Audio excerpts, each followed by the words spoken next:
All right, welcome back into the next edition of the Vegas Squares podcast. It is our NFL recap show, as we do every week after the NFL games and before the Monday night game. This week, life kind of got in the way, and we did not do a picks show, but we did post the picks online on our website at vegassquares.com. You can check them out there, see how we did. We'll also have an updated total for you in the next day or two, if you actually do keep track of our season-long bet. I'm not sure anybody does. The way we go, you probably are not tailing us at this point. Token Tony doesn't feel well. Spike's out of town, so Tony Johnson's going to step in both of their spots right here. He's got 4 big shoes to fill. That is tough. I'm not sure if I'm fully prepared for this task, but you got Spike's 2 big clown shoes, and you got Anthony's 2 big shoes that belong in a dumpster fire because they smell terrible. So enjoy that. What's been going on with you this week? I know you've been out of town. You've been doing the last couple podcasts that you're involved in. You've been doing them from a remote location in San Francisco.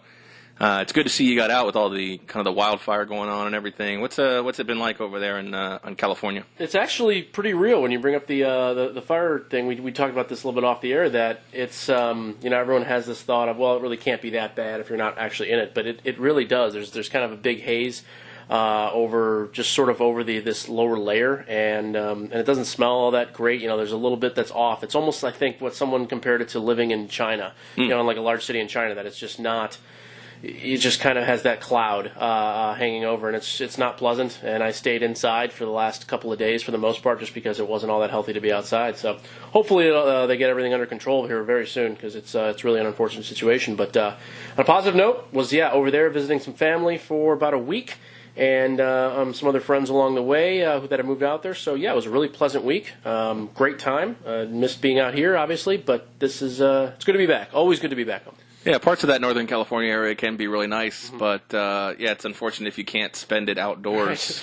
Yes, that's good. That's even in November when it is cold. I know I've been to all the way from Palo Alto up to the San Francisco area, and really not a bad spot anywhere you go. I can't afford to live there, but no, that's true. It's one of the great places to visit. You don't want to really live there, so yeah, exactly. So I got some family lives in Foster City out in that area too. Perfect. So. I've seen the area. It's very beautiful, but exactly. It's kind of like Hawaii. I can't afford to live there, but I can afford to live there for about 5 days. There it is, exactly. So, all right. Well, without further ado, Tony and I are going to talk week. What the heck is that? 10 in the NFL. Week 10 in the NFL. 10. We're going to talk about the Monday Night Football game, and then we're going to go into a little bit of detail about each of the other games and talk about them, kind of figure out what's going on in the NFL. So. I don't know. Only reason I plan on watching this game tonight is one reason. I'm down by 6, and I got Saquon Barkley. Fantasy implications. Fun. Other than that, I could care less about this game. I don't think a lot of people do, unfortunately. It's one of those classic Monday night games that they just put 2 weird kind of bad teams together, and it doesn't work. I feel like at the time it made sense. You got Jimmy G versus, what will the Giants be? You got Odell. He's obviously always a fan favorite. He's a mover and a shaker as far as ratings. He moves the needle. And then you had Saquon Barkley. What was he going to be? Well, we've seen Saquon Barkley be just as effective nationally as Odell Beckham has. Oh, for sure. I think that this team almost goes through Barkley more than anybody else. He's been an absolute dominant force. I'm actually incredibly impressed. I don't really care about the low yards per carry and some of the other things that people have brought up. The fact that he's able to catch the ball as well as he is, both in space and not, being covered. I'm surprised. I watched him a lot at Penn State, but his hands are way better than I even thought they would be. And his game, he translates very well to the next level. I'm actually incredibly impressed watching him. It's really almost unfortunate that he has to be in a situation like this, that he finds himself in. And I think that this is one of the better picks I've seen the Giants make in many, many, many years. I mean, everyone can say it's a slam dunk, but you still never really know, and they got it 100% right here. I'm a huge fan of him. Well, the reason, like you say, the debate is out with Saquon Barkley is the fact that Sam Darnold sat there at number 2, and the way Eli's playing, I wouldn't say he's playing terrible, but he's not playing great, though. He's got 2,300 yards, 8 touchdowns. They are 1-7. How much do you put on Eli with a 1-7 record? I mean, where's your pie chart of this percentage goes to the offensive line, this percentage goes to the defense, this percentage goes to Pat Shurmur, this percentage goes to Eli Manning? I mean, I don't think it's as much as people who like to just make snap judgments think, in my opinion. I agree. It's actually a really good question. I haven't thought about it in that way, but it's a great point. I'm of the ilk that McAdoo was pretty much bad at everything and made just tons of bad decisions. But he had an 11-5 season. I mean, where did that come from? No, I understand. And my issue with the McAdoo thing about him being so bad is that I think he got one thing right. And I think benching Eli Manning was actually the right move. I don't think that Eli, you made the comment about Blake Bortles not being an NFL quarterback, an NFL starting quarterback. I don't think Eli Manning's an NFL starting quarterback caliber right now. So that being said, how much blame do I put on him? Well, I mean, a decent chunk. He moves like a statue, a la Tom Savage and some of these other guys that are tried to make it in the NFL. Some other statues that have been successful. Yeah, well. And Eli's been successful against that statue. Yes. I would say that even the statue, people call Tom Brady a statue, but he's not really a statue. Yes, he doesn't. He's a 1,000-yard career rusher. Yeah, I know he just eclipsed that mark. Yeah, he tweets about it a lot. I find that funny. But no, he's not. He's a statue per se in the sense that he doesn't run really fast. And I know he's not going to get away from a ton of people, but he shifts and moves really well in the pocket. He knows when to take a few steps in any direction. It's the same that we saw with Peyton Manning. Peyton Manning was never a runner, of course, but he didn't get sacked a lot because pocket awareness. Exactly. You know how to move and shuffle your body and get those 4 or 5 yards if you need to from time to time. So I don't really care about the speed factor. It's that Eli doesn't seem to know when to move and where to go, and he clearly doesn't have the same arm strength, which is going to happen, of course. As you get much older. He's pushing 40 as well. Yeah, and then you have not a lot of great help around him, and they've had a lot of bad coaching staffs that have moved through here the last few years, and it's just, unfortunately, I put a decent amount on Eli. I just don't think he's an NFL caliber quarterback right now.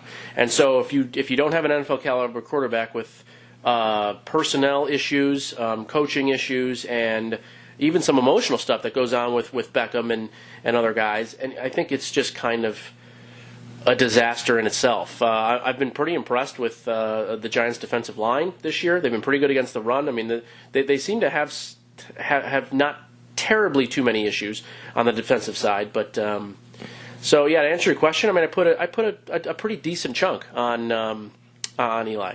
Well, I mean, the defense was theoretically average before. Shipped out Apple, shipped out Snacks Harrison. What have we played? One game since then, and I think who did they play last week? The Giants. That was the week after Atlanta, right? Yeah. That was Atlanta. That was the Monday night game. Right. Either way, Washington. Yeah, Washington. What was the score of that game? It was 20-13 Washington. I think they kept it relatively close. They did. It was like a low double digits, and they scored late and had a chance to maybe get the ball at the end. Yeah, that seems to kind of be their MO right now. Yeah. I don't know how much I put, if you had to put a percentage-wise on it, on Eli Manning. I'm just watching this. I think the defense has regressed in the last 2 weeks since trading Harrison and Apple. Not that they were like world beaters. I mean, Harrison was a pretty good run stuffer, but I just don't think their big free agents are producing. Olivier Vernon's not, in my opinion. Yeah. Landon Collins isn't the safety that everybody touts him as, at least what I see. This is my eyeballs. I mean, I haven't watched but probably 4 games of Giants football this year.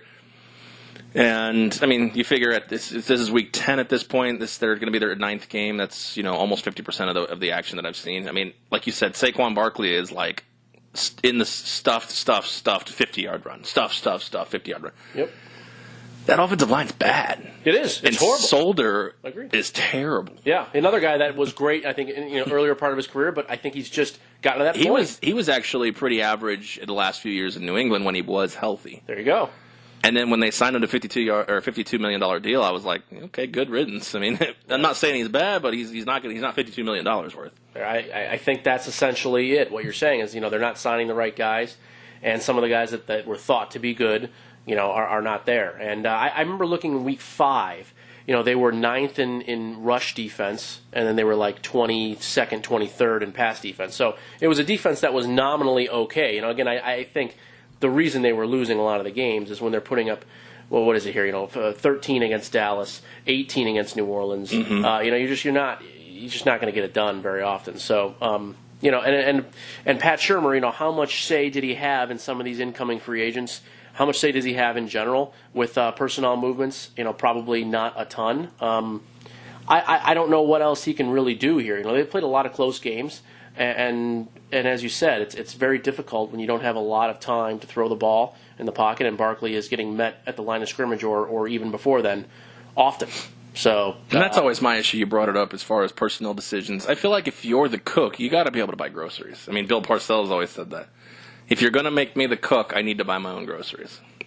I think they should be aligned. I don't think there's these all-world coaches in the NFL. Like Bill Belichick's not walking through every single franchise's door, and to use him as an to use him as an example is to say that look, it really doesn't matter who he puts in. He's seems to find a scheme to make it work, but he also buys the groceries. Yeah, I understand. But as you said, I think there's only a very, very small handful of individuals that can make any player work. And that can take on the task of doing both, of being able to look at personnel and coach really, effectively. How much time does that take? You have to really sort of figure out, you need a guy that is willing to just obliterate their life, basically, and just basically do this, and be that much of an elite person at being able to do it. Like, when I say elite, I mean, really good at both tasks. My guess is if Belichick was just a GM or just a coach, he would be great at both of them.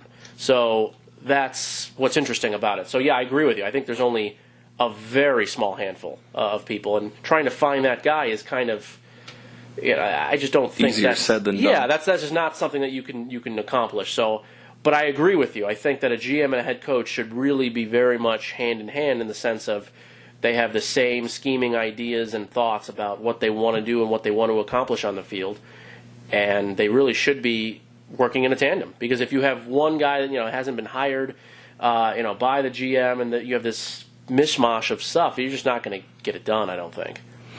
Nevertheless, this game is in San Francisco. We got another issue with the wildfires, because this is actually Santa Clara. This is pretty close to where you were, I would assume, on vacation. Yeah, I was actually closest to where you had talked about. I was right outside the Foster City area, San Mateo, Foster City. So yeah, so a little north of that. Mm-hmm. So we have 2-7 versus 1-7.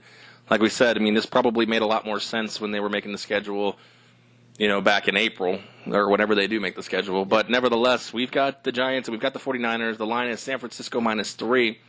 The 49ers do have a little bit of a selling piece at this point for people to watch. I mean, the greatness that was Nick Mullins, what was that, 11 days ago? Yeah. I mean, amazing. Again, it was the Raiders, and if you believe reports out of Oakland, a few of those players had given up during that Thursday night game. Nevertheless, Nick Mullins looked like a Hall of Famer in 60 minutes of play, and it seems that Kyle Shanahan can almost do this with virtually any quarterback. I mean, I think he's made Beathard look better than he probably is. He's made Matt Ryan look pretty good a few years ago. He's obviously made Jimmy Garoppolo look pretty decent. Man, he's really good as an offensive coach. He really is. I don't think there's any doubt. I'm not a huge fan of him in a personal sense, but you have a personal interaction with him? I have, yes. Oh. So when he was in Washington, with his dad. Yeah. Well, yes, with his dad. The golf club that I was at, a lot of the Redskins used to frequent, and the coaching staff, because we were in Ashburn, right where they practice. So okay. Yeah. There's been some interaction. So it's not like, I mean, it doesn't matter that much. Whatever people. Oh, come on! I don't think he's listening. You can divulge. Yeah. No, he's kind of what you might think about being like the coach's son and thrust into a big situation and getting paid a lot of money at a young age. How someone might react to that, he is that. So he's, sort of arrogant, off-putting, doesn't really seem to care. Yeah, spoiled, like that type of, thing. He's just not. He doesn't seem like he'd be a very easygoing guy, being around. But again, it doesn't really matter. It's funny in the NFL they portray him so much as a guy's guy. Being able to relate to almost everybody that steps in the field.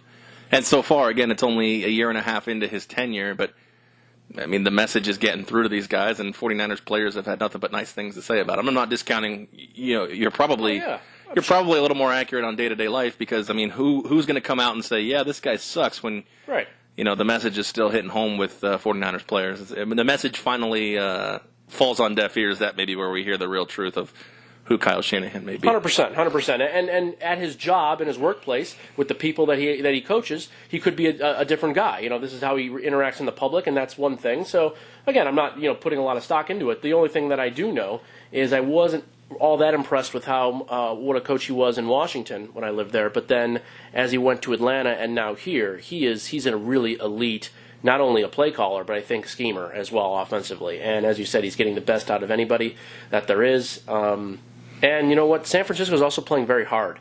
You've seen that too. There hasn't been really any give up at all. They're playing on both sides of the ball. I was actually impressed with the San Francisco-Arizona game 2 weeks ago. I thought was a phenomenal game on both sides. I'm a huge fan of what Arizona's doing as well. I know that's kind of a controversial thing.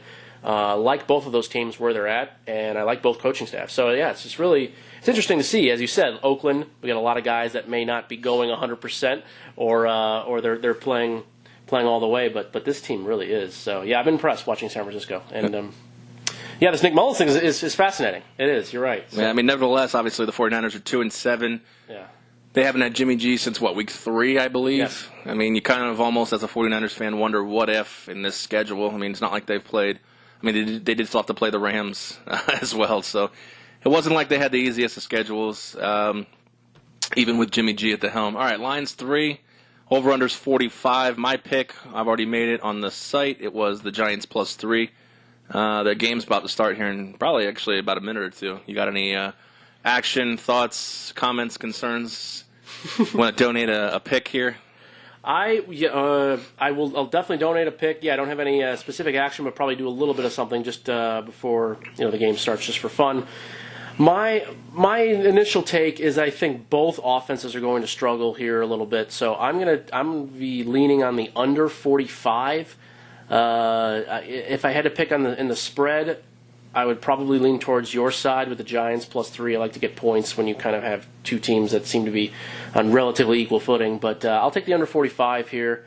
The Giants defense has struggled a little bit of late, as you said, losing some guys, but they're still facing a quarterback making his second overall start and a rookie, and he's going to find some issues, and there'll be some troubling times up ahead for Nick. So I think this one will be really low scoring, and I'm not sure who will win, but I'll take the under 45. Fair enough. All right, if you're betting that game, good luck to you. Should be getting off here in about a minute or two. At this point, let's recap the week that was. We'll start with a few games and kind of go after it. I'm not going to review our picks from last week because, frankly, I don't want to. We'll just talk some football. Was it that bad? No, I mean, I did bad. I think I had like a -2, and I think I'm -1 or 2 with the pending of this game as well. I had the Giants. But missed my lock when New England can only score 10 points. I had the over 47 and only got to 44. So, ooh, yeah, that's brutal. It was kind of an average night. I looked at my actual statistics, and it was like miss, hit, miss, hit, miss, hit.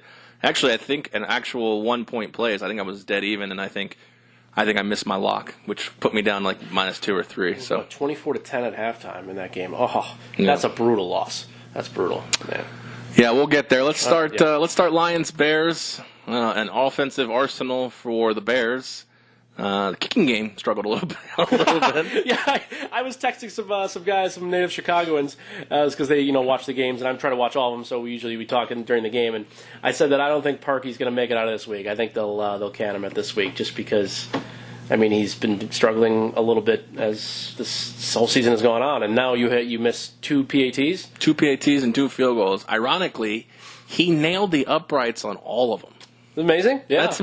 That actually, and as the weird as it sounds, that actually may keep his job, because it wasn't like he was so egregiously off. He actually was pretty close. I mean, and from what I understand, winds were swirling pretty well, and obviously, I mean, it's the Bears. I mean, in Chicago, it's anything's possible. I've seen some crazy field goal attempts in Chicago. I don't think if you remember Robbie Gould, who kicked one, and it literally took an abrupt right turn. I do. And I think was it Cromartie who returned it, or somebody returned it. All the way back to the house. Nevertheless, I think Parkey keeps his job only because they never really were in danger. The thing that scares them probably is how does that affect them going forward. He hasn't had a day like this. I think he's going to get one more week. next week will be his audition. Let's see, who are they playing next week? They got the Bears are Sunday night at Minnesota. Or excuse me, they're at home versus Minnesota. So that may be a game of more consequence, as I believe Minnesota is obviously a more talented team, has the ability to keep it together. But, I mean, nevertheless, you're right. He left 8 points on the board, and they still won by, 12, 34-22. Mm-hmm. Trubisky, another big day. I mean, he's silently silencing doubters at this point, even though I believe there's still a lot of people who don't trust him.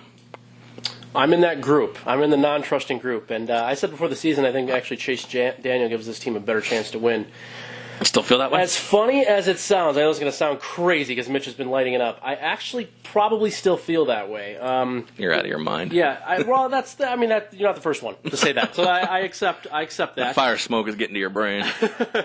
The issue that I have now, I will say at least I'm coming from this in a sense that I've watched them play every game except for one this year. So I think I have a pretty good idea of the team. I could very well be dead wrong, and I've been wrong before, and will continue to be at different points here. But the problem is they can't really go down the field very much. So for a couple of reasons. Number one, Mitch makes a lot of bad decisions in those spots, whether he forces a throw, whether he doesn't feel confident in where the route is, and then he escapes the pocket too quickly. He throws into back over the middle very often. He makes a lot of really bad decisions. So the problem is he didn't really do any of this in college. That goes back to I didn't like why he was drafted anyway, because that offense at UNC didn't really do a lot of downfield passing, and they ran completely different routes. So it's just difficult. So I don't trust him at all, and neither does this offense. That's the other thing. I think if we got if Nagy was sitting here and we got to talk to him verbatim with pure honesty, I think he would say exactly what I'm saying, because I've seen this offense. It's a total gadget, ridiculous offense. It really is. They're running it in Kansas City right now. They just have better weapons. True. Yes, it's not as gadgety in Kansas City. They're able to actually run the ball relatively effectively with a really good runner. They don't have a good runner in Chicago. So Howard can't play. He's not an NFL caliber back, and Cohen, while is much more talented, he's just talented in a different way. He's a little scat kind of slot plot guy, and he can't plot up the middle. So, they just don't have anybody that works. So they have to do things like this. Again, I give Nagy a ton of credit. He's done exactly what needs to happen. The problem is if they face some better teams here. They faced a lot of teams in the AFC East, and while Detroit is not a kickover, I'm not saying they're a kickover per se. They're still not a great team themselves, and if they face some better teams here, I think it's going to be it's going to get ugly for these guys here at different points. So no, I'm not a believer in Mitch. I'm a believer in Cohen as a player. I still don't think they're getting him the ball enough and doing enough with him in space and outside of the tackle box. But again, the other side of this is look at the results on the field, and the results have been fantastic, as you said. He's lighting up these games. Numbers are great. A lot of yards after the catch. He's got some playmakers, but still very impressive what the Bears have been doing. Absolutely. You look at the 6 wins, and you're absolutely right. The 6 wins are against the best win is probably the Seahawks. Seahawks, Cardinals, Bucks, Jets, Bills, Lions. Losses to Packers, Patriots, Dolphins. The Dolphins game was a little bit of an anomaly. Oh, yeah. Obviously, they didn't plan for Brock Lesnar. That would be great. Brock Osweiler, which, they still probably should have beat him. Khalil Mack's been out a little bit. Yep. I don't believe they're a Super Bowl contender by any stretch of the imagination, but at the same time, well, for me personally, I just need them to get one more win. I have the over 6.5. Oh, there you go. But at this point, you're right. They're getting into the meat of the bones. They're going to play the Vikings this week. They go back to the Lions on Thanksgiving, which is a short week. At home for the Lions. Could be advantageous for Detroit.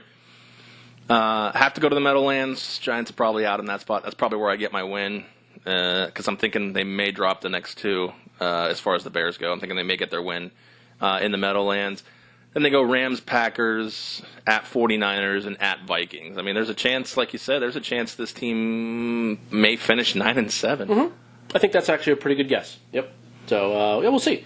We'll see what happens. I don't know. But that's a lot better than their expectations were this year. 100% true. And I think that falls a lot of it on on Matt Nagy coming in and doing a really, really, really good job with this offense. Like it's pretty amazing what they've been able to do from with basically the same personnel from last year to this year. It really is remarkable. His offensive mind is brilliant, and then adding some good defensive guys, obviously, highlighted with the trade earlier in the year it helps. It helps a lot. So right. I mean, sure. I don't want to overreact, but I feel like as far as taking one step to the next, this feels like Jared Goff from last year. Interesting. I mean, look at what Trubisky was last year. People were ready to write him off. What did he play? 6 or 7 games last year? And they were ready to write him off because it was just, was it John Fox? The regime was so bad, and they really made no effort to even develop an offense. Offensively, they were bad. Fox was a great. Well, defensively they were fantastic last year with some pretty bad players and some rough injuries over that 3 or 4 year span of John Fox. It's actually amazing what he was able to do with that defense too. On a side note, I know that's just one of those things. That's fair. I mean, but you're offensively, it was a 0 situation. I agree with that. And then to have it this year, I mean, Trubisky's got 2,300 yards and 19 touchdowns over 9 games. I mean, what's that? An average of about 250 yards a game. Yeah. I mean, the thing is you're right. They need a running game and need a presence. I don't know really what's coming out of college. I don't know what ATN status is at Clemson as far as his class, but I mean, what's coming out of college that can really be there because they're not going to have a first round pick, obviously, from Khalil Mack. I mean, you try to look in free agency. I mean, I don't even know what the free agents are at this point. I mean, but you're right. Tariq Cohen can only do so much. You're not pounding him between the tackles. No, you don't want to. And Jordan Howard can't seem to get between the tackles. He looks like a fat boy now. He can't play. Yeah. Yeah, it's one of those things. I've said this now since he's been in the league. I don't think he's an NFL caliber running back. His rookie year was decent. It was, but again, you look at how many carries he had and the spots they were in. It just, getting barely over 4 yards a carry doesn't excite me. I'm just not. I'm not a huge fan of his. So, but yeah, at this point now, for sure. I mean, he's washed and pretty much done. I don't know. I mean, there's obviously a lot of really good running backs in college, but I'm hesitant to. I think knowing the college players is one thing, but seeing how they will adapt in the NFL is something completely different. So I try to stay away from that because it's very difficult to know. But certainly there's a lot of great names, and running backs are usually relatively aplenty in the NFL. It's one of those positions that doesn't get paid all that much nowadays, so you should be able to find something in free agency, I would think, that will get you over the hump. Guys like C.J. Anderson's a good example in Carolina, where he was signed for only a few million, and yet he's still a fine quality back. He really is. He had some really spells McCaffrey for a little bit. Yeah. So that's the exact type of guy that would, I think, thrive on this Bears team, because C.J. was well above average, I think, in his time in Denver, in my opinion. So, that's fair. Got to figure out. I mean, it's not like Jordan Howard's taking up too much of the cap, so it's not like he's hurting too much. And Tariq Cohen's taking up even less of the cap. Yeah, that's true. At this point, actually, their highest paid running back is Benny Cunningham, which is ironic. I think that's just because veterans have to be signed for a little higher than rookies. But nevertheless, I mean, I don't know how they would move money around at this point, but I mean, there's always the elephant in the room, Le'Veon Bell. Yeah, he seems very far-fetched with a cap space. An estimated 2019 cap space of only $9 million at this point. So it'd be tough to get him in there, but, teams will move mountains sometimes to acquire a franchise player, even if it means, That would be interesting. He would fit, this scheme would be fantastic, because this is the Nagy system, coming from Kansas City. They like to move running backs around and utilize them in the passing game, and this would be, obviously Bell would be a fantastic ad. Yeah, he would work. Yeah, they're not paying a quarterback right now. Obviously, a rookie deal for Mitch, so it seems doable. I'm not sure. Yeah, I'm not sure where they're going to go with this. This will be a very fascinating deal. My guess is that Nagy has a lot of say in what's going to happen on the offensive side of the ball in regards to personnel. I would assume so, based on not only how well things have gone, but his pedigree as an offensive coach. I mean, the offensive line's pretty good. The wide receivers are serviceable. Allen Robinson can have his moments. Trey Burton at tight end's fine. Yeah.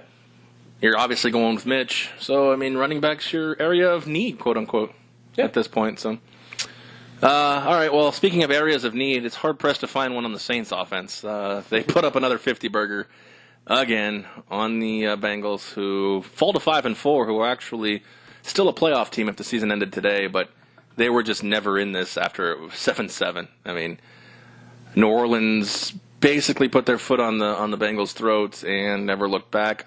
Only thing I can say about the Saints in this game is I don't think that Michael Thomas touchdown was actually a touchdown. But other than that, they played perfectly. Yeah, you're right. I've seen that one on replay. I mean, either way, yeah, as you said, it would not have changed the outcome at all in this game. And it was a throttling from the get-go. There's really not a whole lot to say about this. And Cincinnati even fired their defensive coordinator after the game. Terrell Austin was let go, and now I believe Marvin Lewis is going to just take over the play-calling duties on that side of the ball. So, yeah, it's been quite an issue. I think it's I saw this also that came across what I was reading. It's the first team in modern NFL history to give up 500 yards in 3 straight games, Cincinnati, since the Super Bowl era. So, I mean, that's saying something there, and clearly they had a lot of issues on that side of the ball, so it makes sense. And, yeah, New Orleans is rolling totally 100%, and on the other side, Cincinnati looks like they're going to be, 4 or 5 weeks ago we thought they had a decent chance to win this division. And now I think it's pretty much in massive, massive trouble there. Pittsburgh is really starting to roll. I think they're pretty much past this Le'Veon Bell halo sort of hanging over them. It's just not an issue anymore, and they're also playing better defensively themselves. So my guess is it'll be a wild card, if anything, for Cincinnati, and they're going to have to get going, certainly, to do that, because there's some teams that are starting to really come along in the AFC now. We've just watched Cincinnati. I mean, it's not Cincinnati. We just watched Tennessee and some others. Houston's been on a good winning streak. So, yeah, I think that Cincinnati is looking outside right now, but you never know. You never know as the season goes on. Well, I think next week for them, traveling to Baltimore, I think that's the season for both of them at this point. If Ravens win, they both go to 5-5, and then if the Steelers win, they effectively are just not really helping either of those teams. But, I mean, how much does this show you? I mean, I understand they got beat by 37 points, so it's really hard to justify this. But, I mean, Andy Dalton, 153 yards passing. Driscoll came in when obviously things were out of reach. But, I mean, A.J. Green. Yeah. He's out, and their offense looked pathetic. And New Orleans defense, they're okay, but they're not this good. No. Not on the road, especially. No, I was very surprised, and a lot of people that thought that Tyler Boyd might be able to step up into this spot. He's had an excellent season so far. He is what he is, though. I agree, and I think that's exactly. It's an odd kind of simple thing to say, but I said the same thing. I think he is a complementary receiver, a very, very good one, but he will thrive in an offense where you have other guys that are able to do things well. Beside him, he's not a dominant type of player. And it shows. He only got 4 balls thrown his way. I mean, he did have 3 catches on those 4, but he's not a guy that is going to be able. You can go through, on a drive, and you can get him the ball 4 or 5 times when you need a big drive at the end of a half or something. He doesn't seem to be that guy to take over a game. So I'm with you. I think the A.J. Green loss is actually a little bit bigger than was maybe initially thought of, and who knows how long he's going to be out for, too. From what I hear, this might maybe more than just a 1-week type of injury. AJ? Yes. Yeah, I was heard at least minimum of 2 or 3. There it is. Yeah, that was the same thing to me. I didn't know if there were more information out there. I had heard that earlier last week. So, yeah, exactly right.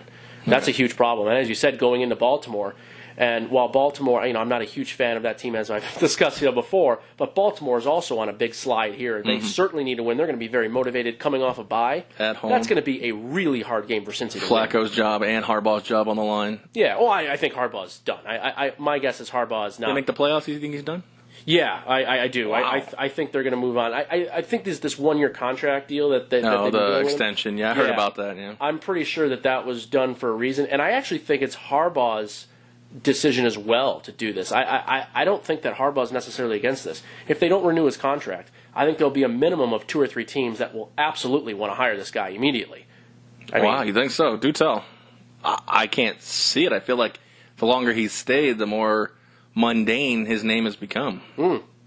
I mean, mundaneness maybe, but if both candidates were available, which Harbaugh would get more offers in the NFL? Jim? Probably Jim, just because his personality and the way he is and the tremendous thought of upside with him versus his brother. I would guess that there would be some of those not as well-managed and well-owned teams like Cleveland that would probably want to take a big shot on somebody like him, whereas John is like a plow horse sort of guy, but usually gets the most out of the players that he has around him for the most part. I think they've had some relatively subpar teams these last few years. And I'm not like anointing this guy as some great coach, but still having gone to the playoffs a very consistent amount of time with a lot of people don't think Joe Flacco is all that great of a quarterback. I'm in that camp. He had the best playoff run of any quarterback I've ever seen. I'm starting to slide into that camp myself. But yeah, he's just not, to me, he's not a great quarterback. So yeah, I do think that there'd be, again, a minimum of 2 teams that would certainly entertain the fact of him being a coach. And I don't think that, and in college, if he wanted to go into the college ranks for whatever reason, 100% hands down, he'd get a Sure, I would agree with that. I mean, he's a coach's coach. I mean, obviously, as a special teams coach, it takes a lot more than just X's and O's for those guys to get head coaching jobs. Agreed. I think that's a big point you just made, was the special teams spot. So my guess is they will part ways, and there's been some news that's come out recently. I know RotoWire about Bisciotti and the February thing. Yes, that they're just going to, and Ozzie Newsome is retiring at the end of the season. So if they go with a new GM and a new direction, obviously I think they want to play Lamar Jackson, at some point going forward. I just think this regime is going to just dissolve. Yes, and not in a bad way per se. I don't know if there will actually be that bad of blood. I don't think. No, I don't think there will be. No. Yeah. So that's my guess. Again, nothing against John. I think he's a fine coach, and he's not going to move the needle, as you said, in a great amount. Like what's his name is getting in Oklahoma is just Riley, is crazy. The amount of talk that's there. But John's still a pretty strong coach, I think. I'm going to list you off some names, and I understand it's hard to evaluate draft statuses after 1 year. But I think it's easy to, just based on his involvement in the Cincinnati offense. So you have Patrick Mahomes, Marshawn Lattimore, Deshaun Watson, Hassan Reddick, Malik Hooker, Jonathan Allen. Let's see, I can go down the list here. Evan Ingram, Tre'Davious White, Njoku, T.J. Watt, Kareem Hunt. That's as far as I'll go. But all those people were taken after John Ross. Well, I'm very much on record because I watched John Ross play at Washington a lot, and I had no idea that he was going to be able to be the kind of receiver he was there because he's a track guy. And a lot of times you have track guys, they're not able to assimilate into the NFL all that well just because, routes and things like that. And Washington has a pro-style offense. I just didn't think it would work. And he proved me Alvin Kamara, I forgot about him too. Oh my goodness! What a steal in the 3rd round! Wow, yeah, what a player he is. But yeah, it was amazing how well Washington was able to utilize him in their offensive scheming there, and his numbers were so gargantuan that I think that elevated his draft stock so much. Obviously, he's a speed guy, so that's always going to be a big thing. And I'm not at all surprised. That he's struggling? That he's struggling, just because I was surprised he was as good as he was in college. But again, the Pac-12, and there's been some issues in that conference too, with playing some quality defense. And it can be tough, as you said, to figure out how people can be in the NFL. I just don't know. And Njoku is the same thing. I'm trying to figure out how he gets his act together too. I'm not quite sure. He's a guy that's making a lot of mistakes, and we'll see. We'll see how some of these guys are. But you're right. It's tough to tell. But I am surprised that all those guys were taken behind him. It's just amazing. I mean, look at just the wide receiver position. I mean, I can list you off a couple names that I would think already are better than him. I mean, Zay Jones. Yeah, he's been a guy. He's been a very positive player so far. Yeah. Juju Smith-Schuster. For sure, 100%. Yeah. Well, unfortunately, the unfortunate Cooper Kupp. Yeah. Prayers to him because he's tore his ACL. We were going to talk about that later, but it's already come up now. Kenny Golladay. Oh, yeah, to Northern. Yeah, he was a guy I really liked. Watching a lot of MAC games. That Kenny, I thought, had a decent chance at a good NFL career because that offense that they were in similar to like the Megatron thing in Georgia Tech, he didn't get utilized very much. It's one of those weird sort of running option offenses. So a guy that didn't get a lot of visuals in college, but wow, what a talent! I mean, I can look at every single player from 10 to probably 21 and say you could have just thrown a dart and any of those players would have been better. Mahomes, Lattimore, Watson, Hassan Reddick, Derek Barnett for Philly, even though he just tore his ACL. Hooker for Colts. Humphrey, the cornerback for the Ravens, Jonathan Allen, Adoree Jackson, O.J. Howard, Garrett Bowles, Jared Davis. Oh, yeah. I mean, any of them. You could have thrown a dart at any of those guys. O.J. too a lot as well. Yeah, O.J. is a big time. He can be a big time player. Yeah. Yeah, no, you're right. I'll take the dart. I don't. A couple of those names you threw out, I have not studied them in the NFL. I don't know that much, but some of the others. And Humphrey's the second cornerback behind Jimmy Smith. Okay. Barnett was playing pretty well until he tore his ACL. Adoree Jackson had a pretty good rookie year. He's leveled off a little bit this year. Still more impactful than John Ross. So, and Jared Davis has been pretty steady as a middle linebacker. He's in Detroit. I mean, he's nothing great, but he is effective. That was one I didn't know. Okay. He's playing ball. I mean, the thing is, he's playing. There you go. And John Ross feels like he's only playing because AJ's out. He just doesn't seem to be acclimated to this offense. He just doesn't make sense. Nope. And you're right. It's just the burner mentality. And I mean, defenses can scheme that. They sure can, and these guys are a lot faster and they're a lot smarter players in the NFL than you're going to ever see in college. So that's true. That's the problem is when you take that next step, a lot of other people are really, really fast too. So yeah, it's tough. Yeah, I think that's what happens in these games. Is like, oh my God, the talent level goes so far up. Yep. But hey, the Brownies won a game. Amazing. Yeah, and dominant too. And really, I mean, they were start to finish. Wow. Impressive. Very impressive game. They're another team. Going back to this Monday night game that's in progress right now, I have this bet that no team would lose 14 or more games. That's 20. That's right, it's $20 for, I think it's like plus 130 or something like that. Okay. Who do I want to win this game? The Giants? I feel like I need the Giants to win this game. Oh, you need them to lose. I guess one of these teams to lose out. No, I need all the teams to get 3 or more wins, which is not going to happen. Everybody get 3 or more. Okay. The Giants and the 49ers. The Giants, 49ers, Cardinals, and I believe, what has it got? Giants, 49ers, Cardinals. Who else hasn't achieved that yet? Oh, the Raiders. The Raiders might be. That's your best bet there. Yeah, for sure with that bet. I have 4 teams that can ruin this bet still. I would say, I'm looking at it now, I think my guess is you probably would want the Niners to win. I think the Niners are playing at not at a high level, but as well as they sort of can be for some of the things that have gone down. Obviously, they've had a lot of injuries and things like that. I think the Niners are going to be fine, per se. I think they'll win. They'll end up with 4 or 5 wins. So I think you want the Niners to win, and you want to keep the Giants and Oakland at 1 win as long as possible. I think those are your 2 best options there. I don't think you understand my bet. I need everyone to be 3-13 or better. Oh, I thought you had the under. Oh, I'm sorry. No, I have that no team would lose 14 games. Oh, then you want the Giants to win. Sorry. But I was just trying to look at the schedule. I'm like, okay, so the Giants win here. Yeah. I mean, they could beat the Buccaneers, and I think the only other could beat is the Titans. And I mean, I know that we saw what the Titans did, but they've also had the tendency they fucking lost to the Bills. So we've seen that they have the tendency to play down to opponents. Oh, sure. I just don't see a lot of wins left in the Giants' schedule. I think they need to get this one.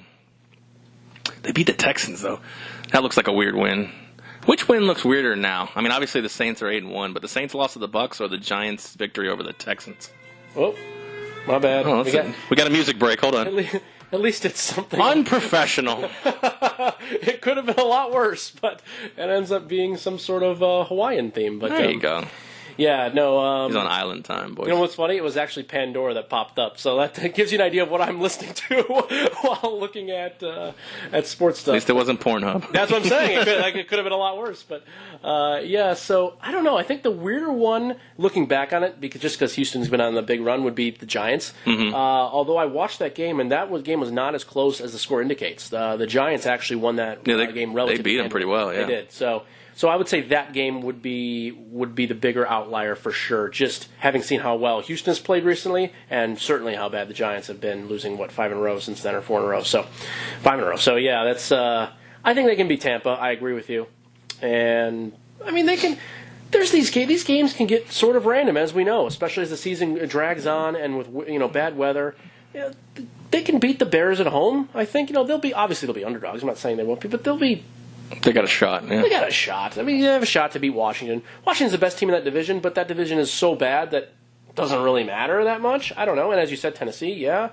At Indy is not out of the realm of possibility. I feel like they can win all of these games. Well, you can say that about every NFL franchise, except maybe the Raiders. I agree. Although I do think at Philly in 3 weeks, at that point, Philly is probably going to be on a win, or go home phase, like in immensely. That's probably a game that they're not going to win. But besides that, I feel like it's not that bad of a schedule. I think you want the Giants to win. I think San Fran will be fine. I do. So I think you want the Giants here. All right, back to the Brownies. What do we make of this game for both teams? The Falcons are just bad away from the dome. Yep. And I think we may have something brewing here with Nick Chubb and Baker Mayfield. I think we do. I still, getting back to quarterbacks that give you the best chance to win, I still don't think that Mayfield is that guy in Cleveland, but he's the guy they're going with. And, this was the biggest step I've seen from Mayfield this season. I thought they looked the best. They look better than they have. When you say a chance to win, and I don't doubt that. I mean, like you said with Daniel and Trubisky, I tend to believe that's a little more far-fetched than this one because Tyrod Taylor is obviously a proven NFL quarterback. Not that Chase Daniel hasn't been in the league forever. I don't think he's ever really started a game, if I'm not mistaken. He hasn't had much of a chance. He started, I think, one in his career, yeah. But, I mean, as you're talking about giving you the best chance to win, I still think this talent level is inferior to teams that on their schedule. I mean, I think they're inferior talent level to the Texans. They're inferior talent level to the Panthers. No, they got some winnable games in the rest of their schedule. They actually, what could they finish? 9. I don't think they're going to finish 9-6-1, but I mean theoretically they could. They're not going to, but no. Cleveland's got some talented players. There's no question that they elevated personnel from last year to this year. I don't think there's any question there. So yeah, it's not that bad of a team. The problem really came from above. And it was the coaching staff and certainly management and ownership is amazing how good abysmal. Duke Johnson is when you finally put him on the field. Yeah, good point. Great point right there. And to see Chubb run as well as he has been impressive. So yeah, I agree that Cleveland is certainly better than they were maybe given credit for over the last few weeks. And it was a very impressive, dominant win over an Atlanta team that was really starting to thrive. Again, they had won a few in a row, so. Yeah, I agree. I think they'll finish with, definitely not 9 wins, but it'll be, or 8 wins or whatever it could be, but probably something in the 6 or 7 win range. And they'll play some of those division games late in the year that you would have thought would be cupcakes for Pittsburgh or whoever. They may not be big cupcakes in those games. It's true. I mean, you got the Bengals and Ravens in 16 and 17. 2 teams who may have nothing to play for, or 2 teams who may be desperate. It's interesting, yeah. They could find a way to be spoilers at that point. Very true. All right, let's not really much to take away from the Falcons. They looked fine statistically. They just couldn't put any points on the board. Nope. That's true.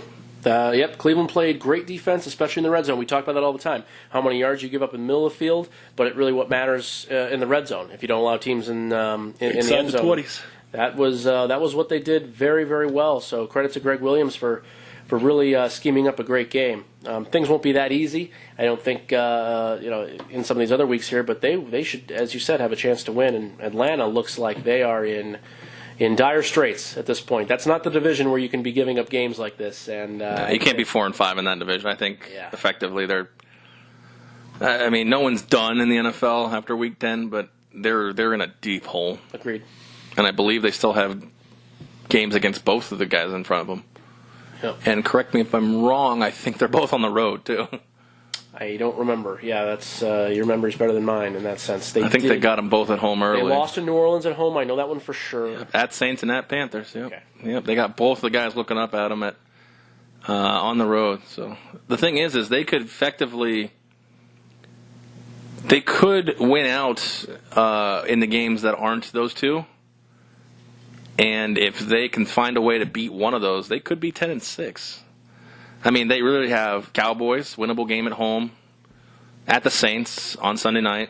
Again, a game they probably won't win. Right. Ravens, Packers, Cardinals, Panthers, Bucks. All winnable games. Like I said, except for the two guys sitting in front of them. Those are going to be your rubber match games. That's going to be your season swayer. They could theoretically win all the rest of their games, be 10-6, or excuse me, win all the rest of their games, lose one to either the Saints or the Panthers. They got to beat one of those two. 10-6 would put them back. I mean, that's tough. I mean, they're obviously set back but they have the offense to do it. They do. Their defense has just been getting hit by injuries, especially early in the year. Yep, and they haven't fully recovered there. They were playing a lot better the last few weeks, but this was an obliteration. They really took it hard because they couldn't stop the run. And they let Mayfield get out of the pocket pretty much at will. And most of his passing yards were when he got outside the pocket, and he decimated them. So it was unfortunate. No contain, and Chubb pretty much ran anywhere he wanted to go. So he had that really long 75-yard run, but he also had a bunch of carries in the 10 to 20-yard range. He was the difference maker in this one. If you had to pick one guy who really swayed this game more than anybody, it was, I guess, him and his offensive line. Chubb? Big time. Yep. Yeah. Yep. He was the big difference maker to me, which is amazing. Coming, a rookie, you wouldn't think that, but they must have saw enough into him to trade Carlos Hyde. That's for sure, and we can see why they did that because dominant performance. So and he's the only reason I'm in this fantasy matchup. The rest of my team did not perform well. I have 84 points. Luckily, the other guy only got 90. So I need 6 out of Saquon, 6.1 realistically, but. What's the old saying? Your fantasy team, nobody cares, bro. I know. I care. I know. Of course you care. I care. You're guys. I have 4 fantasy leagues. This is the only one with big enough money for me to give a shit. So. Okay. Fair enough. Well, shout out to Julio. He's got 1,000 yards this year. So. Speaking of, we were talking about with teams that got blown out. The Patriots got blown out this week. I would consider this a blowout. Oh, yes, 100% blowout. I was fortunate to be I talked with one of the sportsbook managers at Santa Fe Station yesterday. I was making a second half wager on Tennessee, and I did it right before the kickoff was, so I had to actually. I bet they got a lot of action on the Patriots second half. It was awesome. The conversation I had was awesome, and so I made the bet, and they put it in, and then one of the managers had been standing right there. And he said, "So you're the one that's going to bet on Tennessee?" I said, "What? Nobody else is?" He goes, and he leaned into me. He goes, that's a sucker line. and I said, "Well, I don't know anything. I just saw what Tennessee did in the first half, and I love getting 7 points in the second half." So he's like, "Our action is very heavy on New England." Of course, makes sense. It always is. So same with I was at Red Rock one day, and the guy next to me was laughing. He was like, it was the Bills. Excuse me, not the Bills. It was the Patriots-Lions game, and he kept going. All these fuckers are at the window betting Patriots second half. It was like -3.5 or something like that. And he was like, they got no chance in this game. He's like, Patricia's got them nailed. Yep. Sure enough, I believe. I think it was like 13-10 at half, and I don't think. Total runaway. I don't think New England scored in the second half. Yeah, the same thing here. I mean, 10-0 in the second half, and it was. Now again, they did have some mistakes in the red zone as well, New England, and they weren't able to convert. But still, Tennessee took it to them. You had another former player coaching a team that I think had a little bit of an insight. This is the first former player, yeah. Yeah. So I guess the other was a former coach. Right? They're all different, but still. I think we're at that stage now where his players are retiring and getting head coaching jobs. Amazing, yes. So, no, this one was, again, 100% dominant. It was one of the games I watched relatively closely. And I also said last week, watching Mariota on national TV, that I think he took the biggest step forward I've ever seen from him in that Monday night game against Dallas. He was in total control of the offense. He was great on third down. The third down conversion percentage was the highest you've had from any team this season last week. And it was totally 100% him. He owned it, and he did the exact same thing against a worse defense. Certainly Dallas has got a better defense than New England, and it was a worse defense this week, so I'll grant you that, but it's still New England, and it was another great performance. I think Mariota has finally taken the next step into becoming a good quarterback, definitely above average. I know, not elite yet, not great for sure, but he's on the right track. I feel like part of him, all he has to do is just be better than Winston. Yeah, well, they're the two that get compared right now. There's no doubt currently what it is, yes. But I would be hard pressed to see anybody give Winston a big chance in the offseason. I know everyone's just assuming that he'll go somewhere and be anointed the guy. Can't keep his hands to himself. Yeah, I don't see it. I actually don't see it. So we'll see. I'm sure some team will take a chance, but I'd be surprised. I'd be surprised if he doesn't. But Mariota, on the right track. Yeah, that hard T, Mariota. Yeah, so that's how it's pronounced. So I try to do what I can. I don't know. I would say Mariota. That's still kind of the same thing right now. I roll the T. That's fine. Well, I'm just. I'm just. Yeah, I'm I know you're giving me crap. I know. Yeah. Let's talk about the quarterback on the other side. And no touchdowns in 2 of the last 3 games, and I believe he had 1 touchdown in the other game. It seems like cause for concern, but the last time we had cause for concern, they rattled off 6 straight victories. Yep. I wouldn't be worried. As I know you're a Patriots fan, I wouldn't be worried. This is the ebbs and flows of the season. Yeah. Things happen. Tennessee's playing really well right now. I said 10-6, 11-5 before the season started, and I'm not saying that they're going to finish below that. It just seems like they go on the road right now, and they're having a lot of clunkers on the road. Jacksonville was early, and obviously Detroit, you could say, was early. They probably shouldn't have gotten whitewashed as much by Detroit as they did by Jacksonville. But the 3 losses on the road, they've gotten killed.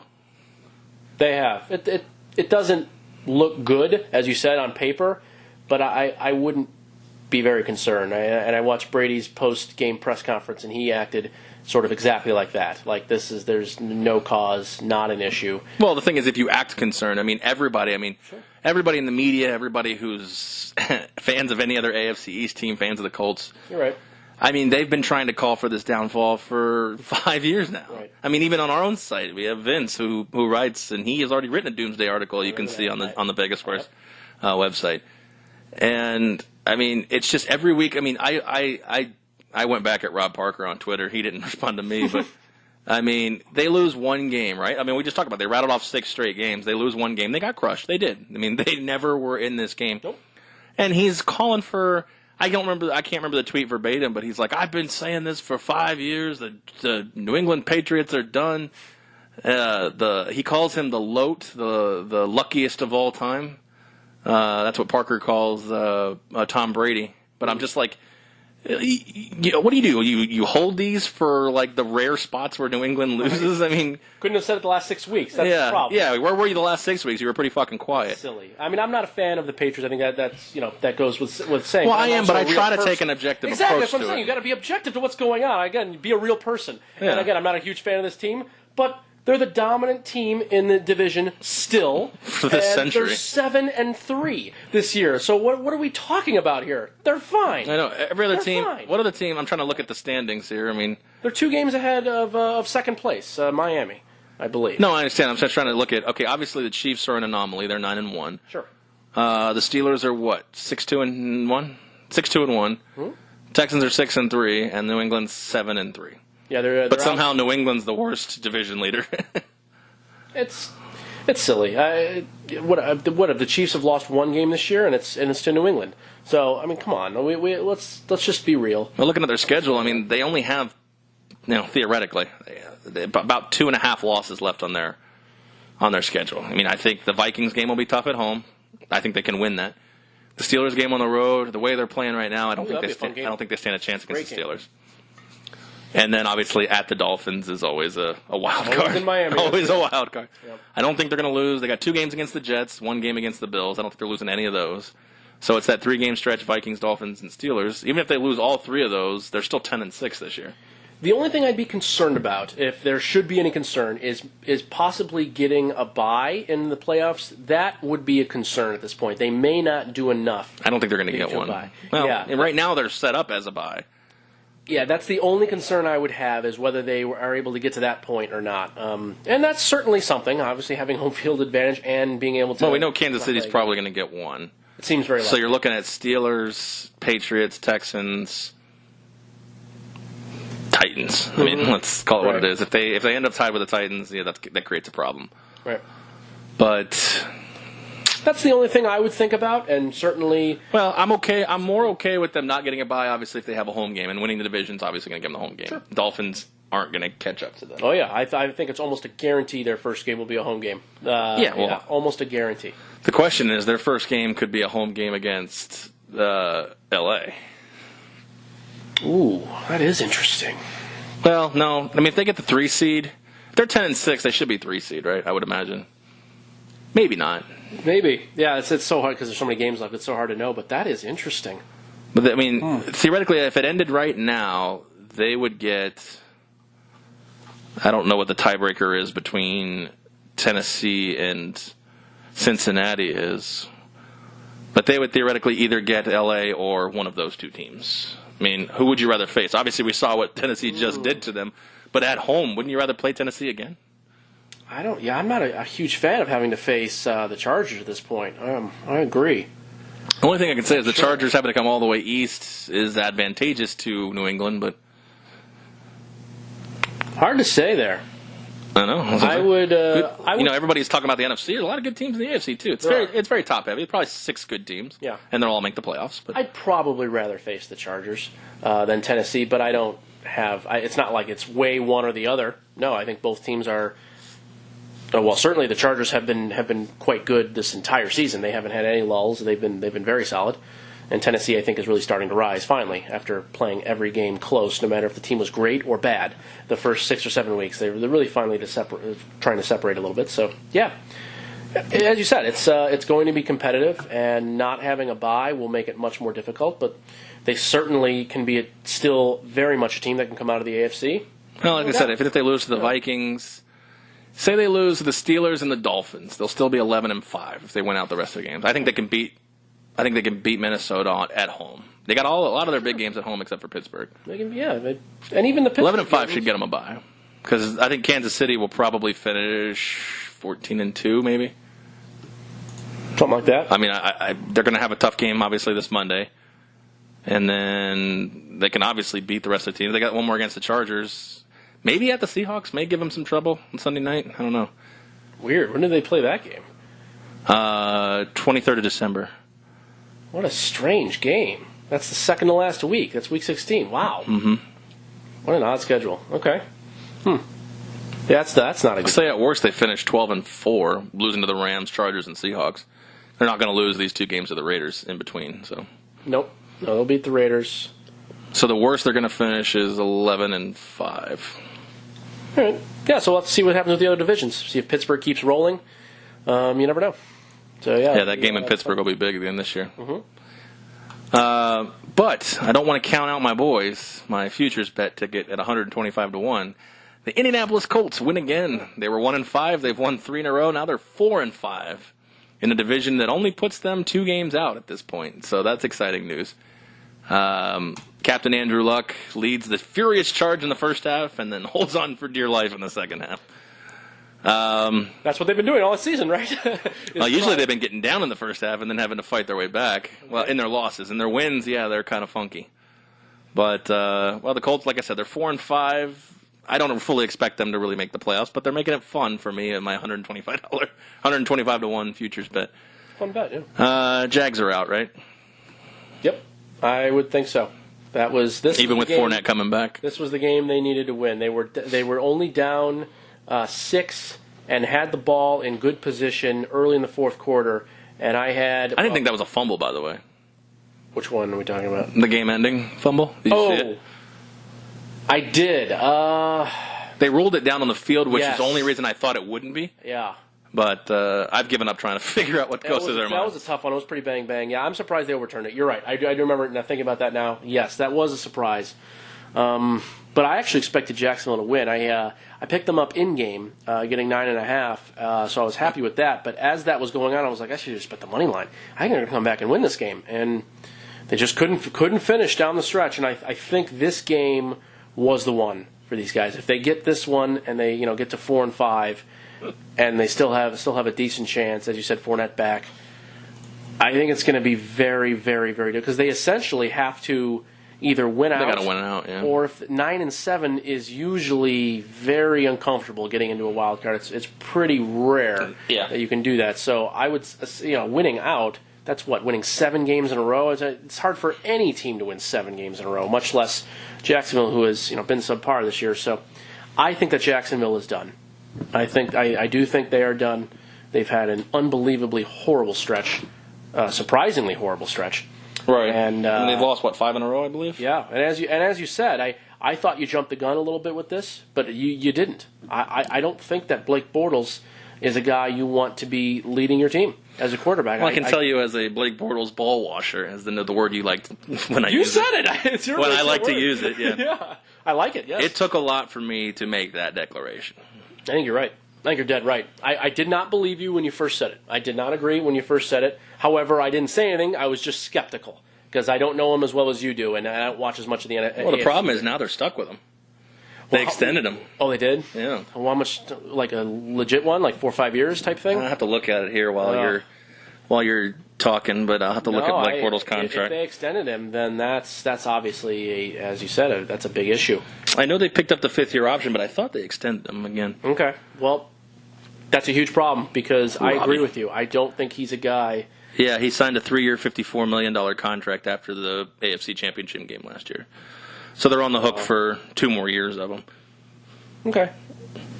So we might get another. But what do you do? Okay, so who the fuck's their coach? Malarkey. You're Malarkey. You're stuck with him for at least 1 more year as a starter. I mean, you could draft Tua when he comes out next year or whoever. Because Tua's not coming out at the end of this season. I believe he's coming out at the end of next season. I could be wrong about that, but I don't think I am. Oh, Doug Marrone, you talking about? The coach? I was trying. Oh, I said Malarkey. Yeah, I said Malarkey. I meant Doug Marrone. I was going to another team. I thought you were talking about something else. I meant Doug Marrone. Yeah, Malarkey, Marrone, they're all the same. Point being is, yes, next year. Yes, yeah, he will not. He'll play another year at Alabama. That's right. Mm-hmm. So, I think you're stuck with Blake for at least 1 more year. And I don't like to use the word stuck, but if you're Marrone, what do you do? Because the thing is okay. Blake Bortles didn't necessarily look great last year, but his defense was on fire. That's true. And the thing is, I really believe that if this team finishes in the basement, which right now they are, they're going to have the same approach. Guys are going to get healthy. I believe they're all under. I don't think there's any marquee free agents leaving, and they're going to get a 4th place schedule again. I think they could be right back up. I mean, that's exactly what we see out of Houston. Houston's getting the benefit of having a 4th place schedule right now. That's true. So are a few teams. Yeah, the scheduling actually does matter a lot. It was one of those things I never really thought about. That's why we have so much parity, is because scheduling does matter. It really does. That's true. And they've added some names. I mean, even adding Fowler, I think he made some really nice plays yesterday too, and they still lost. Who? Fowler, the defensive end. Didn't they trade Fowler?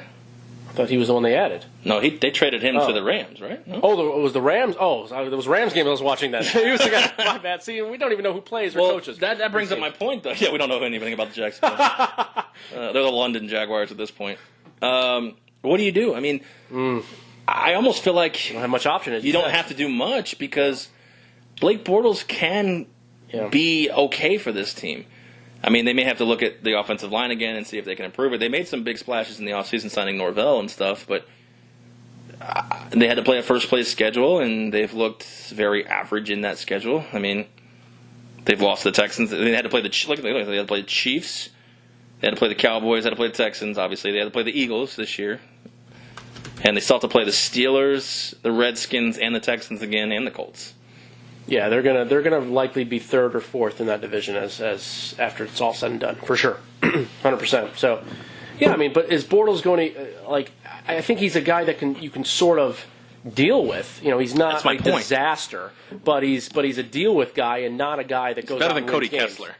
Yeah, he's better than the handful of names that are clearly not at all starting quarterbacks or really even shouldn't be in the league. What I'm saying is you have him again next year. Second of the 3rd-year deal.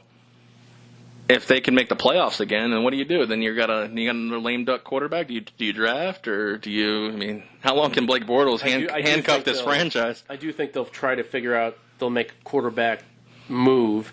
Whether everybody keeps saying Eli to the Jacksonville. I'm like, what does that do for you? Yeah, what does that do for you? Eli will either retire or he will be pretty much gone. I don't think that Eli can play. I think I agree. A lot of teams understand this. It's just in deference to the Mannings and Eli. I don't think a lot of people say it because there's this thing with the Mannings. Like Peyton Manning couldn't play either the last 2 years of his career, but he played well enough. He was smart enough to get through. True, but he was a lot of of inefficiencies. Absolutely. He was still a disaster. They did not win that Super Bowl because of Peyton Manning. No, Brock That's an easy Osweiler statement. was actually like one of the reasons that helped them along. Crazy to a think lot. that, right? I know, isn't it crazy? Yeah, but no, I just think that Colts are setting up decent, though. yeah. Oh, the I mean, they Colts still had a got chance. 2 against the Titans. Got a chance. The thing is, there's obviously must-win games when you're 4-5.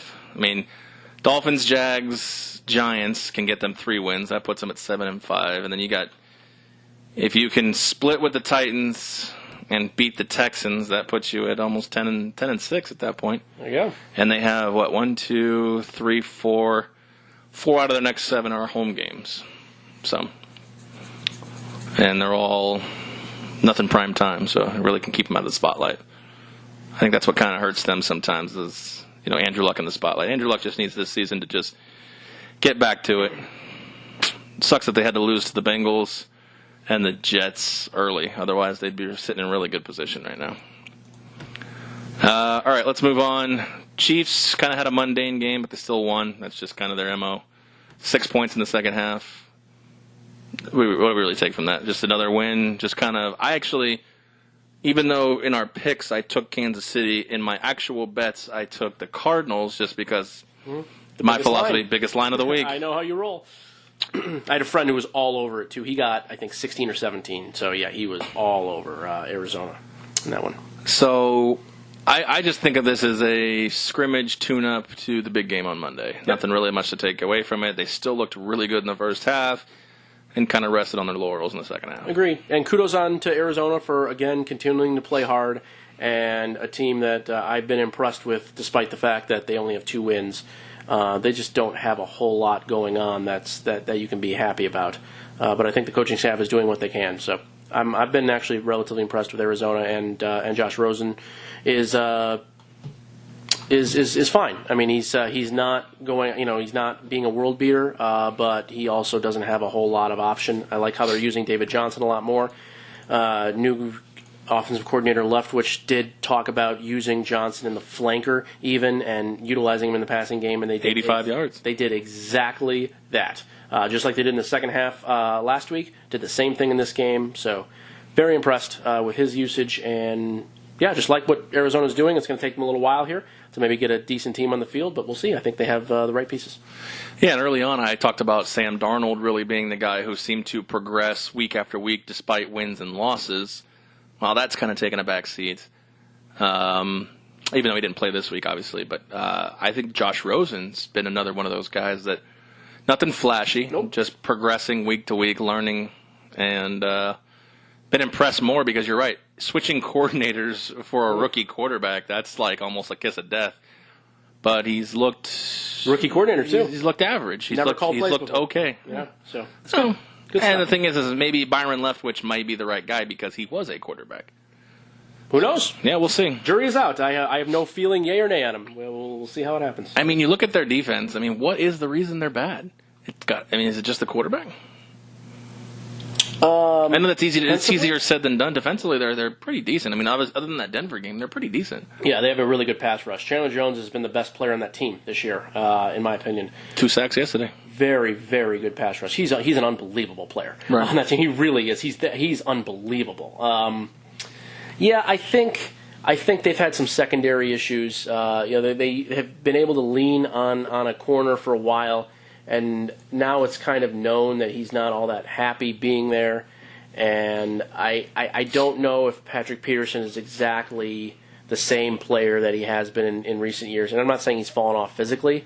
I'm just not sure he's bringing it on a consistent basis. It doesn't seem like that. It doesn't. I tried to watch him as close as I can watching games, and he is not the player that he's been before. Maybe he is, just age has progressed. I don't know, but I don't think so. I think that he's not giving it his all. So, and that says something about him, I would say, as a player. So, but yeah, you're right. It's they probably should have maybe a few more wins than they do, but I don't know. This other team is still playing pretty hard, so I'm.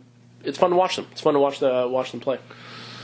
Fair enough. Let's move on. Not really a lot to talk about this one. Bills and Jets, 41-10 massacre. The only thing I can really say is if you're Todd Bowles, you can't let Matt Barkley shred you like that. The only thing I was going to say is just that. How can, as the Jets, you allow Buffalo, another random quarterback they just sort of are playing because they can't play Peterman because he's that bad? and they give up 41 points. You know, it's funny. I had a bet with Token. Who would score more points this week, the Bills or Michigan State? I remember that one. Yeah. Oh, that's right. You were on the phone. Yeah. I forgot. That's great It stuff. looks like I lost that one. Slightly. Yeah, just by a point or two. Yeah. $5 down the drain. I've spent more on less. Oh, but by the way, I spent $10 on UNLV money line, and that hit. That was great. I like that. You like waking up to that text? I actually did. I did because I watched into that game. I was very excited because I try to be on UNLV's side here just because I like Tony Sanchez and I just I want to root for the home team if I can. So yeah, that game. That's what I texted. I was like, let me root for the home team. It's so good. I didn't even know. I knew no one that had a bet on that game. I knew no one that was really watching it or had a bet on it. And then when I saw that in the morning, that was pretty good. So. I watched the Yahoo app and I was up. So I crushed college football this weekend, and I was like, you know what? It's the only game left that hasn't started yet. And they were 14-1. By the time I got the bet in, it was 12-1. And I'm like, you know what? Fuck it, $10. I was still going to be a huge winner, and then it just made it even better. So. There you go. Breaking news during our podcast, because this is the next game we're going to talk about. The Buccaneers have released Chandler Catanzaro after he missed 2 field goals in Sunday's 16-3 loss to the Redskins. There you go. All right. Let me just put the stat out there. Bucs are the first team to have 500 yards of offense and score 3 or less points. I was wondering about that when I saw they had 500 and only scored 3. I was like, there's no way another team has ever done that. And, so it has been confirmed. Okay.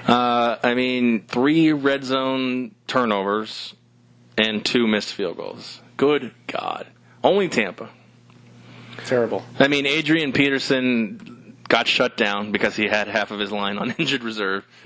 And the Buccaneers, like I said, they were able to run up and down the field on this team. It's just like, one of the Fitzpatrick fumble was set up by Evans dropping a wide open pass in the end zone.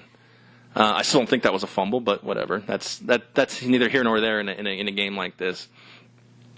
I really thought this was a shot, and again, betting, there's no such thing as a lock, and there's no such thing as guaranteed money, but I really thought that this was a shot where the Buccaneers were going to run up and down the field on the Redskins, and they did. Mm-hmm. They just fucked it up and when it mattered. I don't really know what to say. Not much more can be said. Because the thing is, what do you say? Other than you can say, okay, 3 red zone turnovers and 2 missed field goals, because even if they get all field goals on that, 3 red zone turnovers and they make the 2 field goals, they win the game. They win the game. If they kicked field goals on all of those possessions, they win the game. So there's really nothing to be said. I agree. Redskins didn't play well. It was a classic sort of Washington game that we've seen this year for some oddity that they really scaled it down on offense, and they were beasts in the red zone. Yeah, they're playing this control type of game and hoping their defense can get to the quarterback, which they have done for the most part. So I'll grant you that. Right. And it's a very smart coaching staff, and I'm not debating any of that. But I think Washington needs to do more in a lot of ways here. Yeah, they're leading the division, so it's hard to gripe about a lot of stuff, but it's a scary slippery slope that they're on, that they can just do maybe enough to win, and that's not going to be good enough, either coming down the stretch or certainly in the playoffs. Well, they're the best team in the division, in my opinion. Mm-hmm. However, they're not a Super Bowl contender. No. And that's okay. Not everybody's going to be. There's probably, at the beginning of the season, there's usually 5 teams that you believe, and Redskins weren't one of them. Redskins, I believe, were picked last in this division. Could have been, yeah, for sure. And, you look at their losses. They got trounced by the Falcons at home. The other 2 I'm okay with. The Colts losing to the Colts, and then they got trounced by the Saints, which it's not hard to do. Right. They've had a lot of injuries on the offensive side too. Their offensive line is decimated. Yeah, the offensive line, both tackles, they were out at a given time. I believe Scherf was out too, the guard. Mm-hmm. And they've found a way to win. Chris Thompson hasn't been playing. Crowder's been hurt the last 4 weeks. Now they have Richardson on IR. They've really lost a lot of guys too. So yeah, it's amazing how they've been able to win 6 games. I just still think that play calling wise, I feel like you should do more. You have a veteran quarterback that's not going to kill you. But you have a veteran quarterback who does exactly this enough to win. We've talked about Alex Smith for years. Sure, he's the ultimate game manager, and he basically said my defense is playing crazy, and we did just enough offensively to get. They were outgained by over 200 yards, and like you said, they were missing so many starters due to injury, and his wide receiving core is not good when they're healthy. Well, yeah, I liked Paul Richardson a lot coming over this year. And they've lost Chris Thompson as well. Thompson was that was their receiving core. Yeah. No, I agree. I mean, I know we talked about Paul Richardson before, but I like him. He hasn't been really effective either. No, he's been hurt the whole year, and now he's not going to be back. Big 3-game stretch here would be kind of their season, because at the end of their season they get Giants, Jags, Titans, and then the final game against the Eagles. But next 3 weeks is home against the Texans, winnable game, and then they go at Cowboys, at Eagles. So, and then at Eagles, that's a Monday night game. So, wow, nice. That's a fun stretch. Yeah, the Houston game will be interesting. Big stretch for them. They go 0-3. We can almost write them right back into the thick of things, because 6-6 might still be okay in that division. Yeah, because the other two teams are both 5-5. 4-5. 4-5. Yeah. Oh, Dallas and Philly? Dallas is 4-5, and I believe Philly is 4-5. I believe too. They have the same record now. Yeah. Yeah, I got it pulled up here. Yep, 4-5. Yep. So they're both 4-5. Okay. All right. There you go. So, all right. Well, Chargers Raiders. Not much really to say about that one. Chargers got off to a slow start, and then kind of kicked it into gear and won. Which is unfortunate, because I had the Raiders plus 10, and it looked okay, and the Raiders punted away. Actually, not punted, but they theoretically punted away 2 drives in the red zone that would have gotten me my cover, but say la vie. Packers Dolphins. I didn't watch any of this game. It looks like a Packers rout. Aaron Jones, they finally gave him the ball like Aaron Rodgers has been, pleading to do, and 15 carries, 145 yards, and 2 touchdowns. He broke a big one early. This was one of the games I focused on in the afternoon. He broke a big one early, but the funny thing is Miami hung around for a while, and then they hit the injury bug as the game went on too. So they lost 14-9 at halftime. Yeah. They did a nice job. But they were also scored pretty early on in the third quarter too. It was only a field goal, but I think it was 14-12 at one point. I think so. Yeah, it was close for a bit, and then as you said, Green Bay pulled away nicely, but Miami hung around. I think Green Bay sort of realized in the third quarter that this was a game that really actually could get away from them, and they did. They did play a lot better on both sides. So yeah, huge fan of what they did, especially getting Jones the ball more often. They have also receiving core issues too. It's another team that I think you can count on Devontae Adams, but there's really nobody else that has stepped up or that you can. I think that Scantling guy's starting to develop as a number 2. That's right. But he's got a long way to go, but yeah. Right, and that's the thing is that if your number 2 is a long way to go, it's tough. And Jimmy Graham is another guy I don't think that can play. I've watched him. Amazing, he's come out. Yeah, he's just the athleticism is gone, the speed is gone. I feel like the desire to play football is gone too. It could be. That's a great point you bring up there. I was thinking about too. It was like he doesn't almost seem like he wants to be there. There it is. Maybe that's it. I don't know. All I know is he can't play. That's the crazy thing. He must have. On one hand, I feel like he must have had a few offers, but to go to Green Bay, maybe not. I mean, how do you? You're such a mismatch. I don't know. Whatever. Yeah, I think he's done. So this is what they have going forward. I think a lot of this is going to have to go through, as you said, Jones, who looks like he is the part, and Green Bay certainly has maintained a shot. Although another very tough division. Detroit's separated a little bit. They look like they've kind of gone down. But those other 2 teams, Chicago and Minnesota, certainly playing well every week. So. And so far this year, the Packers have been automatic at home, so 4-0-1. So. Seahawks Rams back and forth game. Another game where the Seahawks felt like they should have won it. They're playing the Rams tough this year. Yeah, I mean, they're not a bad team. I mean, obviously they're 4-5 now, but another team who, with the right spot can make some noise in the NFC. I don't know if their schedule looks maybe too tough for me, in my opinion. They got the Packers next, then at the Panthers across the country. Then they have 2 against the 49ers, Vikings, and Chiefs. So there's probably not enough to get them into the playoffs or even get them into the old conversation. I think they're two wins. They're probably guaranteed. That puts them at 6-5, and then they could really be 6-10 if they lose to all those other teams. They look like they're a bit weaker than some of the other quality NFC teams that are out there. My guess. They're just not defensively what they used to be. I still think they're fine. And Russell Wilson masks a lot of inefficiencies, and I really love Tyler Lockett. But it's just probably not enough for this year. They've got some rebuilding to do. The question Doug Baldwin not being healthy either. He's playing, but he's clearly not himself. I watch him closely as well, and he's not the same player. If they're 6-10, they fire Carroll. I said this before the year. We made some bold predictions before the year. Right. I said that if they go 7-9 or worse, that Carroll will be fired. Missed the playoffs 2 straight years, regressing, even though, like you said, a lot of their guys are gone. Earl Thomas will be gone next year. Probably not, just because of what he's done in that franchise. I actually think they should. I think they should. Let me say this first. Yes, they should. I think his message don't is think gone. They will. I think his message is gone, yeah. Yeah. So if they go 4-12, if they lose out, that's almost too much. So yeah, they probably will. I actually don't think they will, but I'm in agreement with you. I think they should. The message is gone. It's not the same team as we know. And he's almost 70, I think, right now at this point. So I think they need to move forward. I agree. We got a couple minutes left in the podcast. We got one game left. You watched this game. I didn't. Other than the highlights, Cowboys Eagles 27-20. Both teams are now 4-5, like we talked about earlier. Yeah, both teams look subpar. The first half was really a joke. It was 6-3. And then Dallas finally had a really nice drive with about a minute and a half left to get it to 13-3, and it looked pretty bleak for Philly. Philly came back nicely, but it was still too much Zeke Elliott. In the end, he was a complete beast, both as a runner and a pass catcher. The absolute reason that Dallas won this game was he have 100? He almost had 200 yards total, right? Yeah, he was, and it was like almost the numbers should be better than what they are. Like he was completely dominant. He got tackled a couple of times on towards the end of a run where he could have broken it for even longer. He was really good. So they went back to the bread and butter, did what they usually do. Dak picked up the pieces on some third downs, made some really nice conversions in the fourth quarter, and it was enough. So I don't think that Dallas is really going anywhere, and Philly is not the same Philly that we saw last year, especially towards the end of last season. They have a long way to go. Well, it's crazy to think. I mean, I remember seeing a stat, earlier at the point this year that the Cowboys are like something. I don't know the exact record, but they're pretty damn good when he throws for over 225 yards.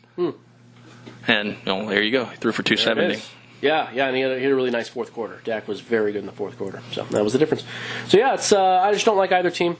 And it was one of those. It was a very blah game for the most part. And we'll see. Who would you give better chance to win in this division if you had to pick one? Philly. Think so? Yes. And it mostly comes from the coaching side of things. I think Doug Peterson's very much on the right side of stuff, and he's very good. And Jason Garrett is on the wrong side and is not good. And he makes a lot of bad in-game decisions. I'm not a fan of the Scott Linehan playbook for the most part. That is where I would be. I'd be on Philly, mostly because of that side, and I like the quarterback more in Philly. Yeah, just a better spot in my opinion. I'll look at these two records here. I might have a prop bet for you. Okay, they're both 4-5, right? Ready for it? Yeah, absolutely. All right, let's see. 4-5. Let's see the Eagles' schedule.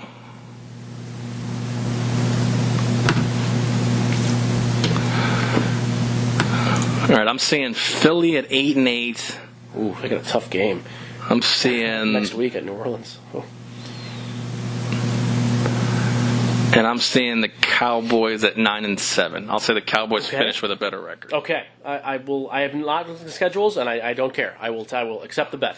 That is fine. All right, fair enough. $5. $5. All right, we got it. So Philly versus Dallas. Philly versus Dallas from this point forward. Okay. Seems fair.